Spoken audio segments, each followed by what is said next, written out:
Bueno, yo solamente quiero reiterar que aquí lo que amerita es una investigación a estas dos personas, al padre de Alice y al médico que firmó este certificado de defunción. Ambos pertenecen a la institución armada, al ejército. Esto no hace a la institución mala. Hay que investigar a estos dos malos elementos, abrirles el proceso que corresponde y procesarlos, porque está demostrado que actuaron dolosamente, con fines subalternos, y esto tiene que ser sancionado. Como dije, hay que tener sangre en la cara y un corazón de hielo para matar en papeles a tu hija, para beneficiarte económicamente y además no darle lo que le corresponde. Increíble. 1:44, vamos a cambiar de tema, y es que a raíz del suicidio del entrañable actor cómico y también con su vena dramática Robin Williams, nos hemos estado planteando aquí en Más que Noticias el tema de la depresión, ¿no es cierto?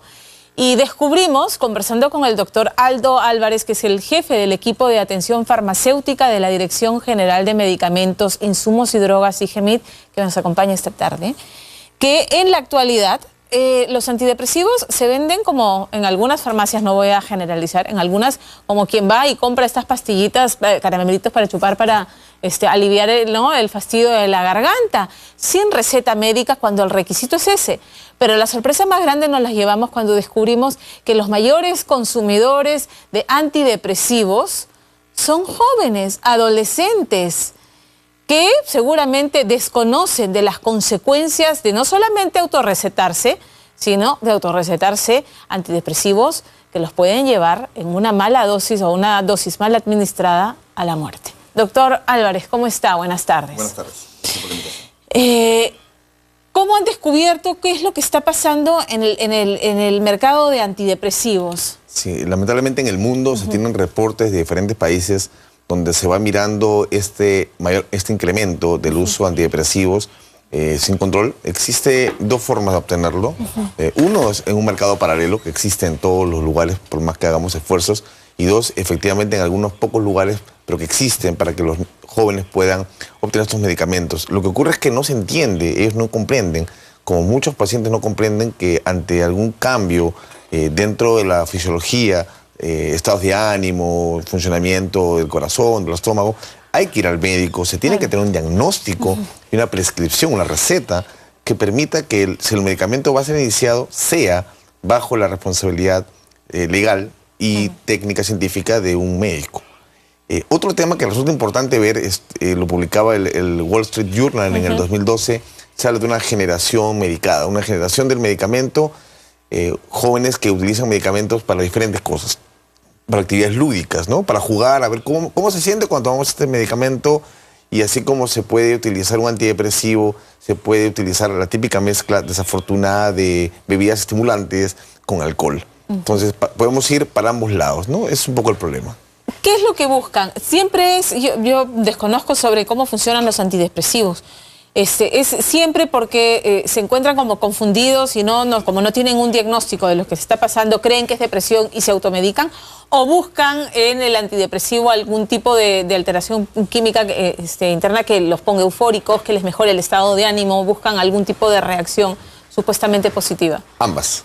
Ese es el problema, que son ambas. Hay un grupo de jóvenes, adolescentes no diagnosticados que pues, por lo típico del crecimiento de la adolescencia, la juventud, enfrentan diferentes circunstancias y al no poder superarlas, esa frustración, pues tienen una melancolía, una tristeza normal propia de la vida y no saben enfrentarlo y piensan que con estos antidepresivos pues, pueden manejar el tema emocional.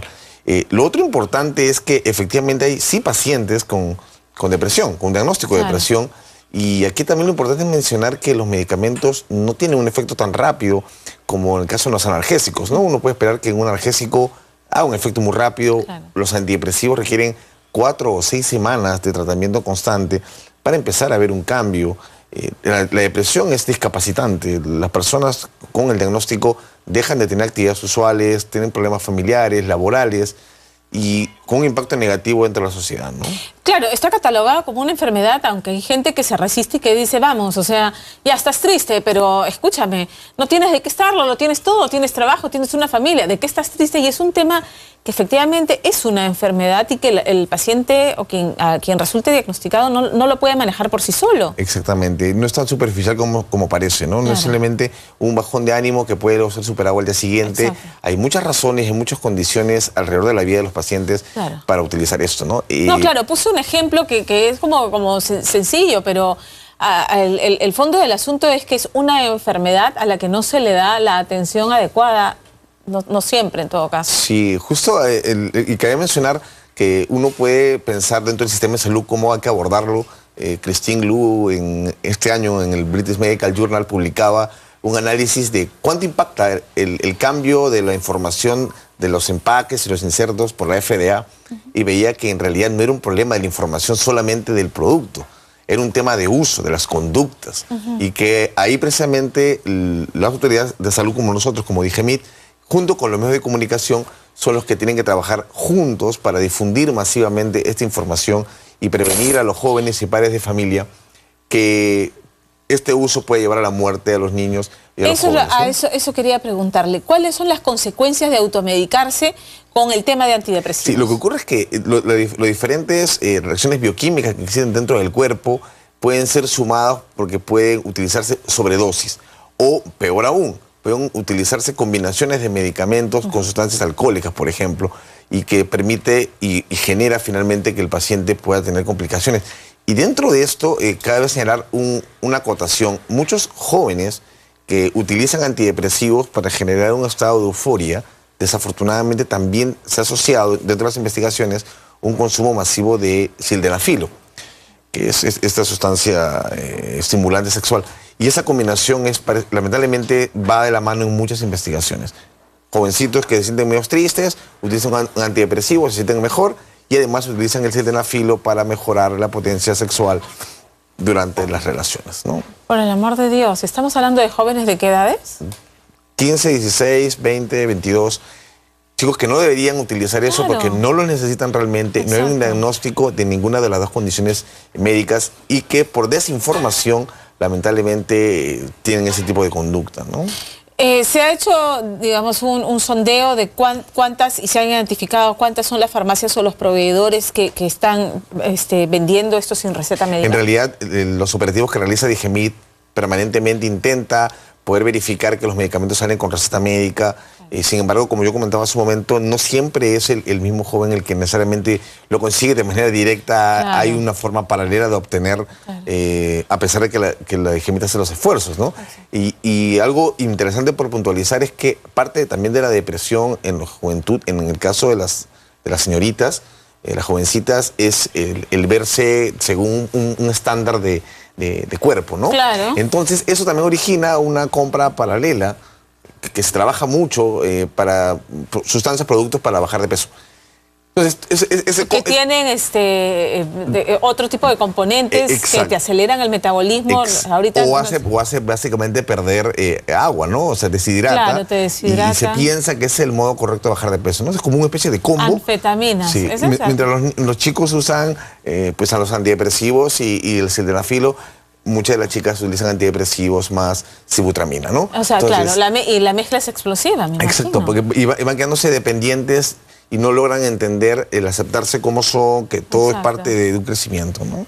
Bien, ¿qué medidas se van a tomar frente a esto que está describiendo, que es de verdad alarmante, ¿no? Saber que hay una población que no necesita, además, que tienen toda la vida por delante y que se están enfrentando a la posibilidad de una muerte temprana por irresponsabilidad, no solamente de su parte, sino de farmacias y farmacéuticos que les venden indiscriminadamente estos medicamentos. Sí, en realidad una puntualización, en realidad los químicos farmacéuticos sí trabajamos de modo muy responsable en ese tema, sí estamos para orientar. Claro, no, me refería a los que están en la farmacia. Generalmente en la farmacia hay un farmacéutico que te puede recomendar genéricos que no necesitan receta, ¿no? Imagino. Entonces, legalmente, sí, que no requieren receta. Exacto, y el abordaje en realidad es el siguiente, ¿no? En primer lugar es la familia. Papá, mamá, tíos, abuelos que viven con jóvenes, hay que ser muy atentos a qué es lo que ellos hacen, qué es lo que ellos comen. hasta qué hora descansan, el uso de internet, todo ese tipo de acciones alrededor impactan en la mente de estos jóvenes. Además, me imagino que alguien que está medicado de esa manera tiene que tener una serie de manifestaciones que no tenía antes de. O sea, que llaman la atención, que señalan las alarmas, que prenden las alarmas. Sí, sin duda que sí, y por eso hay que dedicar tiempo para poder ver las conductas. Por la recomendación a muchos padres es verifique cuántas horas pase su hijo o su hija en el internet, por ejemplo, cuánto tiempo está aislado en eso, qué ocurre después que apaga la computadora, cuál es el estado de ánimo de ese joven, y si es que va de mala gana a dormir porque ya lo obligan, o simplemente su soledad hace que pase muchas horas. O sea, son indicadores que van informando que ese joven o jovencita posiblemente no esté completamente equilibrado y encuentra un desfogue, un refugio en el mundo virtual que quizás los padres no le pueden dar en tiempo, ¿no? De acuerdo. Finalmente, ¿cuál es la multa? ¿Cómo se sanciona si se detecta que hay un establecimiento que procede de esta manera? Existen multas hasta de una unidad impositiva, una UIT tributaria. 3.800 soles. Exactamente, a aquellos establecimientos que venden medicamentos en resta médica. Y aparte de eso, informar directamente a los jóvenes, ¿no? O sea, que nos pudieran estar viendo ahora. ¿Se hace efectiva? ¿Las sanciones pagan sí, las ocurre. multas? Sí, claro que sí ocurre. Porque si no la pagan, ¿qué pasa? ¿Le cierran el establecimiento? Sí, hay todo un tema procesal de por medio, o sea, no es algo nominal, ocurre. Y la idea era que todos aquellos jóvenes que nos vieran hoy y nos puedan escuchar comprendan que no es un juego ponerse ningún medicamento dentro del organismo, no es tan simple como parece, y que hay médicos y hay químicos farmacéuticos en el sistema de salud para poder ayudarlos y guiarlos en el uso correcto. Muy bien, doctor, muchísimas gracias por estar esta tarde con nosotros. Muchas gracias. Pausa y volvemos aquí en Más que Noticias.